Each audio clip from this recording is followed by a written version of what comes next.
এতিয়া লৈ আহিছো এযোৰ বিৰাট ধুনীয়া নুনি কটনৰ জোৰা বহুত ধুনীয়া কালাৰ কম্বিনেশ্যন দেখিছেনে কালাৰটো কি কম আৰু বাদামৰ কালাৰৰ নিচিনা বুলি ক'ব পাৰি কালাৰটো আৰু গ্ৰীন কালাৰ ফুল কৰা হৈছে ফুলটো এটো কালাৰত ইমান ধুনীয়াকৈ উজ্জ্বল হৈ উঠিছে নহয় আপোনালোকে দেখি গমেই পাইছে চাগে একদমেই আনকমন কালাৰ এটা বুলি ক'ব পাৰি আৰু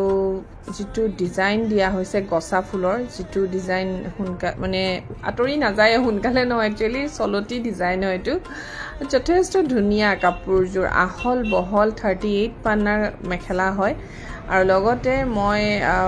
পাৰিখিনি দেখাই দিছো আপোনালোকক যেহেতু বহুতে পাৰিটো চাব বিচাৰে যেটো সাদৰৰ পাৰি হয়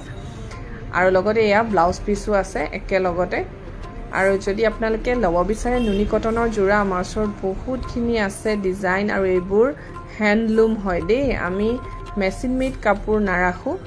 আমাৰ শোৰুমত আপোনালোকে হ্যান্ডমেড জুৱেলাৰী আৰু হ্যান্ডলুম কাপোৰেই পাব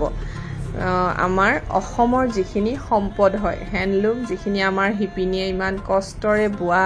কাপোৰবোৰ আৰু আমাৰ যি সকল কাৰিকৰে কষ্টৰে বনায় তেনেকুৱা জুৱেলাৰী পাব আৰু যদি লব বিচাৰে তেতিয়া হলে স্ক্ৰিনত থকা নম্বৰত মোক যোগাযোগ কৰিব